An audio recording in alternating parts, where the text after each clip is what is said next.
Assalamualaikum warahmatullahi wabarakatuh. Om Swastiastu, Namo Buddhaya, Salam Kebajikan. Selamat malam. Kami dari kelompok 5 ingin menyampaikan diskusi dari kelompok 5 tentang membuat suatu pemaparan video tentang lembaga negara. Dari pemaparan ini kami mengambil judul tentang Ombudsman Republik Indonesia. Mungkin penyampaian materi pertama, Ombudsman Republik Indonesia yang disingkat dengan Ombudsman adalah lembaga negara yang mempunyai kewenangan mengawasi penyelenggaraan pelayanan publik baik yang diselenggarakan oleh penyelenggara negara dan pemerintah termasuk yang diselenggarakan badan usaha milik negara, badan usaha milik daerah, dan badan hukum milik negara, serta badan swasta atau perorangan yang diberi tugas penyelenggaraan pelayanan publik tertentu yang sebagian atau seluruh dananya bersumber dari anggaran pendapatan dan belanja negara atau anggaran pendapatan belanja daerah. Dasar hukum lembaga negara khususnya yaitu Ombudsman termaktub di dalam Undang-Undang Republik Indonesia Nomor 37 Tahun 2008. Nah, Ombudsman merupakan lembaga negara yang bersifat mandiri dan tidak memiliki hubungan organik dengan lembaga negara dan instansi pemerintah lainnya. Jadi berdiri sendiri seperti itu. Jadi serta dalam menjalankan tugas dan wewenangnya bebas dari campur tangan kekuasaan lainnya. Jadi lembaga negara ini khusus jadinya bersifat independen. Dasar hukumnya pada pasal 2 Undang-Undang Republik Indonesia Nomor 37 Tahun 2008 tentang Ombudsman Republik Indonesia. Nah, untuk selanjutnya akan dibacakan oleh rekan saya, Mas Jos. Mas Jos, waktu dan tempat saya persilakan. Terima kasih atas kesempatannya. Saya akan melanjutkan pemaparan materi dari kelompok kami.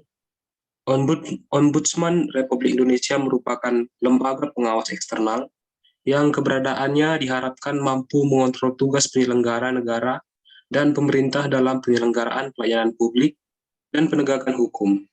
Ombudsman Republik Indonesia menangani pengaduan pelayanan publik yang dalam menjalankan tugas dan wewenangnya bebas dari campur tangan kekuasaan lainnya.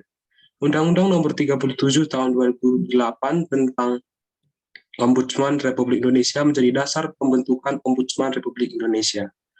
Pelaksanaan pengawasan penyelenggaraan pelayanan publik yang dilakukan oleh Ombudsman Indonesia diharapkan dapat mendukung terwujudnya pemerintahan yang baik atau good governance. Menurut Roy Gregory, arti kata Ombudsman dalam Kamus Swedia antara lain agens priori, agens proxy, deputi, atau autoris representatif. Istilah-istilah tersebut menurut Roy Gregory dengan jelas menunjuk pada seorang yang bekerja mewakili orang lain untuk menangani permasalahan-permasalahan antara mereka dengan pemerintah atau organisasi kekuasaan pada umumnya. Menurut R.M. Surahman dan Antonius Sujata, dalam bahasa Swedia, arti ombud sebenarnya adalah wakil, sah seseorang, sehingga pengacara yang bertindak untuk kliennya di depan pengadilan adalah ombud kliennya. Menurut Paulus Effendi Lotulung, arti kata sejarah harafiah istilah ombudsman itu berarti wakil atau kuasa yang diserahkan kepercayaan. Dalam hal ini ialah wakil atau kuasa dari parlemen yang diserahi kepercayaan melakukan kontrol terhadap pemerintah. Di Indonesia, Ombudsman sebelumnya bernama Komisi Ombudsman Nasional yang dibentuk berdasarkan dikeluarkannya Keputusan Presiden Nomor 44 Tahun 2000 tentang pembentukan Komisi Ombudsman Nasional. Keputusan Presiden tentang Komisi Ombudsman Nasional merupakan dasar hukum bagi operasionalisasi Ombudsman di Indonesia.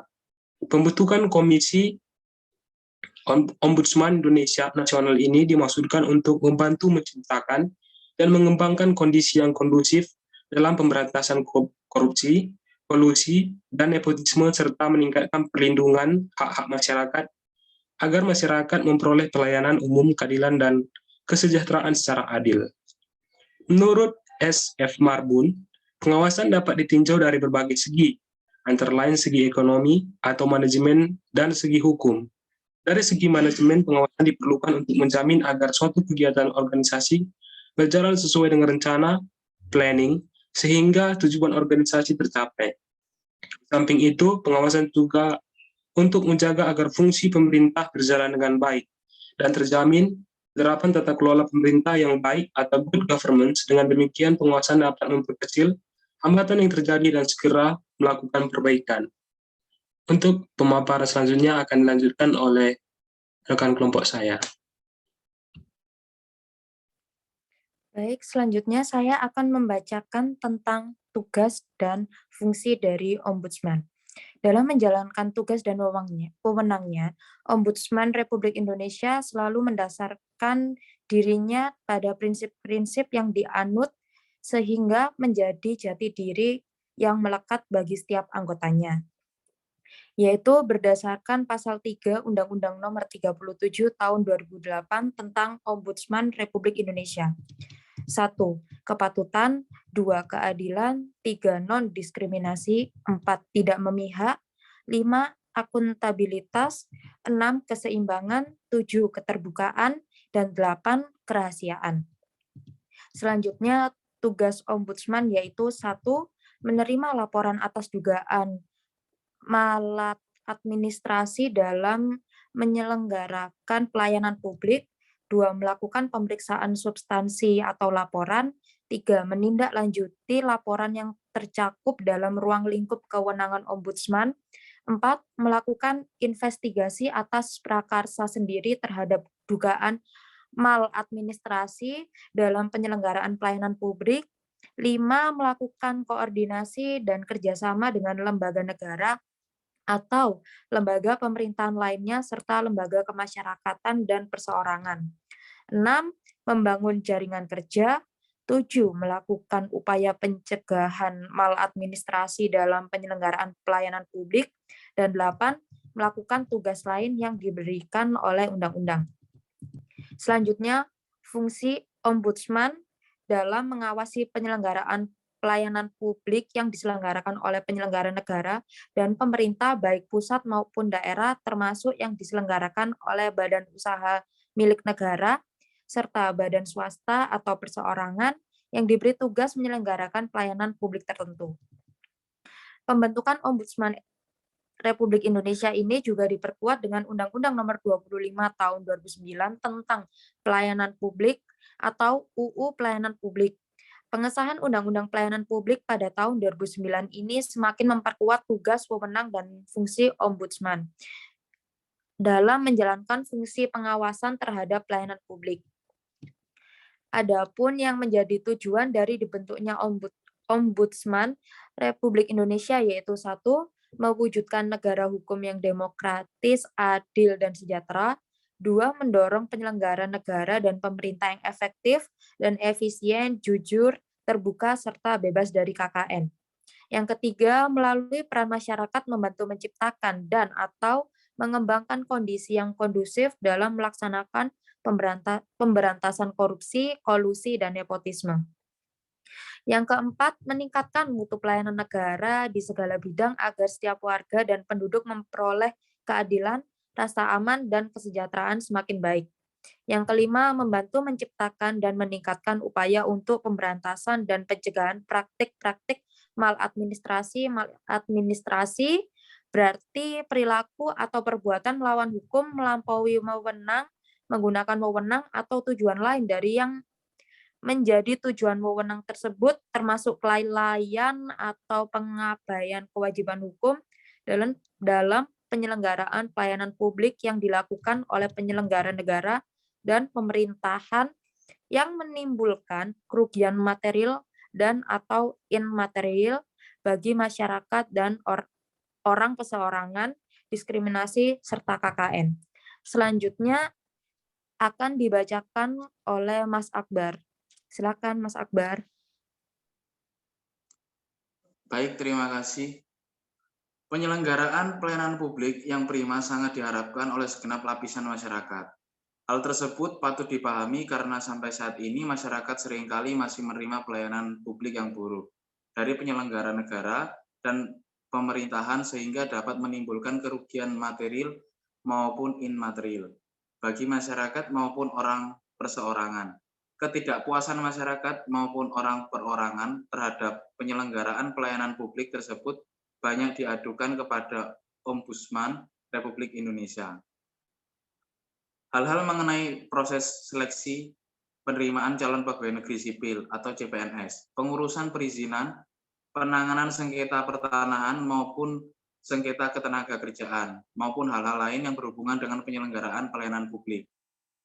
Bahkan seperti kasus penangkapan dan pemeriksaan Wakil Ketua Komisi Pemberantasan Korupsi atau KPK nonaktif Bambang Wijoyanto oleh Kepolisian Negara Republik Indonesia. Keberanian masyarakat untuk melaporkan perilaku penyelenggaraan pelayanan publik yang tidak memuaskan masyarakat tersebut tidak dapat dipungkiri merupakan imbas dari adanya keterbukaan publik dan perkembangan teknologi informasi sehingga tuntutan agar penyelenggara pelayanan publik memberikan pelayanan yang prima menjadi suatu yang tidak mustahil. Dari segi hukum administrasi, pengawasan diperlukan untuk menjamin agar pelaksanaan penyelenggaraan pemerintahan berjalan sesuai dengan norma hukum dan ketentuan peraturan perundang-undangan, dan perlindungan hukum bagi rakyat atas sikap tindak badan atau pejabat tata usaha negara dapat diupayakan. Tujuan pokok pengawasan atau kontrol adalah untuk menghindari terjadinya kekeliruan-kekeliruan, baik yang disengaja maupun tidak sengaja, sebagai suatu usaha preventif atau juga untuk memperbaikinya apabila sudah terjadi kekeliruan itu sebagai suatu usaha represif. Selanjutnya akan dibacakan dengan rekan saya, Mbak Balkis. Baik, saya lanjutkan. Pasal 6 Undang-Undang Nomor 37 Tahun 2008 tentang Ombudsman Republik Indonesia mengatur tentang fungsi Ombudsman dalam mengawasi penyelenggaraan pelayanan publik yang diselenggarakan oleh penyelenggara negara, pemerintah, baik di pusat maupun di daerah, termasuk yang diselenggarakan oleh BUMN, BUMD, BHMN, serta badan swasta perorangan yang diberi tugas menyelenggarakan pelayanan publik tertentu. Menurut pasal 1 angka 2 yang dimaksud dengan menyelenggarakan negara adalah pejabat yang menjalankan fungsi pelayanan publik yang tugas pokoknya berkaitan dengan penyelenggaraan negara sesuai dengan ketentuan peraturan perundang-undangan. Adapun pengertian penyelenggara negara menurut Undang-Undang Nomor 28 Tahun 1999 tentang penyelenggara negara yang bersih, bebas dari korupsi, kolusi, dan nepotisme. Pasal 1 angka 1 menyatakan bahwa penyelenggara negara adalah pejabat negara yang menjalankan fungsi eksekutif, legislatif, atau yudikatif, dan pejabat lain yang fungsi tugas pokoknya berkaitan dengan penyelenggara negara sesuai dengan peraturan perundang-undangan yang berlaku. Pada dasarnya, mekanisme pengawasan Ombudsman adalah diawali dengan adanya laporan. Untuk selanjutnya ditindaklanjuti oleh Ombudsman. Dalam memeriksa laporan tersebut, Ombudsman tidak hanya mengutamakan kewenangan yang bersifat memaksa. Misalnya, pemanggilan, namun Ombudsman dituntut untuk mengutamakan pendekatan persuasif kepada para pihak agar menyelenggarakan negara, pemerintah mempunyai kesadaran sendiri dalam menyelesaikan laporan atas dugaan maladministrasi dalam penyelenggaraan pelayanan publik. Dengan menggunakan pendekatan ini, berarti tidak semua laporan harus diselesaikan melalui mekanisme rekomendasi. Ombudsman dalam menyelenggarakan tugas dan wewenang berasaskan kepatutan, keadilan, non-diskriminatif, tidak memihak, akuntabilitas, keseimbangan, keterbukaan, dan kerahasiaan. 16 demi terciptanya penyelenggaraan pelayanan publik yang lebih baik. Ombudsman RI menciptakan terciptanya pelanggaran publik, mengajukan dan membantu masyarakat memanfaatkan pelayanan publik secara optimal untuk menyelesaikan persoalan yang dialami oleh masyarakat. Penyelenggara publik menurut Undang-Undang Nomor 25 Tahun 2009 tentang pelayanan publik pasal 1 angka 2 adalah setiap institusi yang menyelenggarakan negara, koperasi, lembaga independen yang dibentuk berdasarkan undang-undang untuk kegiatan pelayanan publik. Berdasarkan rumusan pasal tersebut, maka perlu diketahui rumusan pelayanan publik sebagaimana diatur dalam pasal 1 angka 1 sebagai berikut. Pelayanan publik adalah kegiatan atau rangkaian kegiatan dalam rangka pemenuhan kebutuhan pelayanan sesuai dengan peraturan perundang-undangan setiap warga negara dan penduduk atas barang, jasa, dan atau pelayanan administratif yang disediakan oleh pelayanan publik. Ombudsman Republik Indonesia merupakan lembaga pengawas yang lebih mengutamakan influence atau pengaruh, bukan sanksi yang menjatuhkan hukuman, sehingga ketika suatu rekomendasi itu tidak dilaksanakan, Ombudsman Republik Indonesia tentu akan memberikan peringatan terlebih dahulu kepada penyelenggara. Selain itu, akan mencari informasi alasan penyelenggara tidak melaksanakan rekomendasi tersebut, atau terdapat kesulitan dan hambatan-hambatan lain yang menjadi penghalang tidak dilaksanakan rekomendasi. Jika pada kenyataan tidak memiliki niat atau kemauan penyelenggara untuk melaksanakan dengan baik, langkah yang ditempuh Ombudsman Republik Indonesia yaitu langkah dengan saksi politik dengan laporan pejabat yang tidak melaksanakan rekomendasi kepada Dewan dengan Perwakilan Rakyat DPR maupun kepada Presiden. Jika hal tersebut dilakukan oleh pejabat pemerintah daerah, maka akan disimpulkan kepada Menteri Dalam Negeri. Hasilnya lembaga tersebut atau Presiden, Dewan Perwakilan Rakyat, dan Menteri Dalam Negeri yang nantinya akan menjatuhkan sanksi atau pembinaan, bukan Ombudsman Republik Indonesia secara langsung. Selain itu, Ombudsman Republik Indonesia juga akan mengumumkan kepada publik terkait hasil temuan dari Ombudsman. Telah memberikan rekomendasi, tetapi pejabat-pejabat terkait itu menjatuhkan niat untuk melakukan perbaikan. Hal itu merupakan sanksi sosial yang diberikan kepada instansi terlapor yang tidak melaksanakan rekomendasi Ombudsman melalui media-media massa. Dalam menjalankan fungsi dan tugas, menurut ketentuan pasal 8 Undang-Undang Ombudsman, dalam menjalankan fungsi dan tugas sebagai dimaksud dalam pasal 6 dan pasal 7 Ombudsman berwenang. A. Meminta keterangan secara lisan atau tertulis dari pelapor, terlapor atau pihak yang lain terkait mengenai laporan yang disampaikan kepada Ombudsman. B. Memeriksa keputusan, surat menyurat, atau dokumen lain yang ada pada pelapor ataupun terlapor merupakan kebenaran atau suatu laporan. C. Meminta klarifikasi dan atau salinan atau fotokopi dokumen yang diperlukan dari mana instansi manapun untuk pemeriksaan laporan dari instansi terlapor. D. Melakukan pemanggilan terhadap pelapor, terlapor, dan pihak lain yang terkait dengan laporan. E. Menyelesaikan laporan melalui mediasi dan konsiliasi atas permintaan para pihak. F. Membuat rekomendasi mengenai penyelesaian laporan, termasuk rekomendasi untuk membayar ganti rugi dan atau rehabilitasi pada pihak yang dirugikan. G. Demi kepentingan umum, mengumumkan hasil temuan, kesimpulan, dan rekomendasi.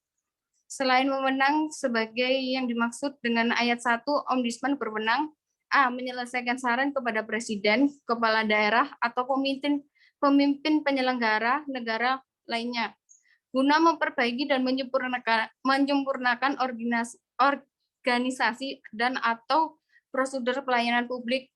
B. Menyampaikan saran kepada Dewan Perwakilan Rakyat dan atau Presiden, Dewan Perwakilan Rakyat Daerah, dan atau kepala daerah agar terhadap undang-undang dan peraturan undang-undang lainnya diadakan perubahan dalam rangkaian mencegah maladministrasi. Kewajiban suatu instansi publik harus menjalankan rekomendasi Ombudsman juga ditegaskan dalam dua undang-undang. Yang pertama, dalam pasal 36 ayat 2 dan 3 Undang-Undang Nomor 25 Tahun 2009 bahwa penyelenggara berkewajiban mengelola pengaduan yang berasal dari penerimaan pelayanan rakyat, rekomendasi Ombudsman, Dewan Perwakilan Rakyat, Dewan Perwakilan Rakyat Daerah Provinsi, dan Dewan Perwakilan Rakyat Daerah, Kabupaten atau Kota dalam batas waktu tertentu. Dan penyelenggaraan berkewajiban menindaklanjuti hasil pengelolaan pengaduan sebagaimana dimaksud pada pasal 2 dalam pasal ayat 2 dalam pasal 35.1 ayat 1 ayat 4 dan ayat 5 Undang-Undang Nomor 9 Tahun 2015 tentang Pemerintahan Daerah menegaskan bahwa 1. Masyarakat berhak mengadu penyelenggara pelayanan publik kepada pemerintah daerah, Ombudsman, dan atau DPRD. 2. Kepada daerah wajib melaksanakan rekomendasi Ombudsman sebagai tindak lanjut pengaduan masyarakat sebagai dimaksud pada ayat 1. 3. Kepada daerah yang tidak melaksanakan rekomendasi Ombudsman sebagai tidak melanjut pengaduan masyarakat sebagai dimaksud pada ayat 4 diberikan sanksi berupa pembinaan khusus pendalaman bidang pemerintah yang dilaksanakan oleh kementerian serta tugas kewenangan dilaksanakan oleh wakil kepala daerah atau pejabat yang ditunjuk. Selanjutnya dilanjut rekan saya, Mas Rizky. Baik, terima kasih. Saya lanjutkan. Adapun kasus terbaru yang ditangani oleh Ombudsman Republik Indonesia yang telah kami lansir pada berita di ombudsman.go.id, yaitu Ombudsman RI dorong pemerintah segera ratifikasi OPCAT sebagai payung hukum pencegahan penyiksaan. Ombudsman RI sepakat untuk mendorong pemerintah segera melakukan ratifikasi protokol opsional konvensi menentang penyiksaan atau Optional Protocol to the Convention Against Torture atau OPCAT sebagai payung hukum dan kepastian hukum wujud komitmen bangsa dalam melakukan upaya pencegahan penyiksaan. Hal ini disampaikan anggota Ombudsman RI Yohanes Widiantoro dalam pengantarnya pada agenda media briefing kampanye Hari Anti Penyiksaan Internasional yang diselenggarakan secara hybrid pada Jumat tanggal 24 Juni 2022. Selanjutnya akan dilanjutkan oleh rekan saya yaitu Mbak Griselda. Baik, terima kasih Mas Rizky atas waktunya. Lalu tanggapan kami tentang lembaga negara khusus yaitu Ombudsman di masa mendatang. Ombudsman Republik Indonesia dituntut untuk bertindak terus mengikuti perkembangan zaman dan maladministrasi berubah sering perubahan struktural organisasi pemerintah. Bahwa saat ini efektivitas pelayanan publik cukup terasa tetapi belum dapat dikatakan baik. Oleh karena itu, Ombudsman di masa mendatang adalah sebagai salah satu sarana atau mediator publik untuk menciptakan good governance di masa mendatang. Sekian presentasi diskusi dari kelompok 5. Kami ucapkan terima kasih. Wassalamualaikum warahmatullahi wabarakatuh. Om Swastiastu, Namo Buddhaya, Salam Kebajikan, selamat malam.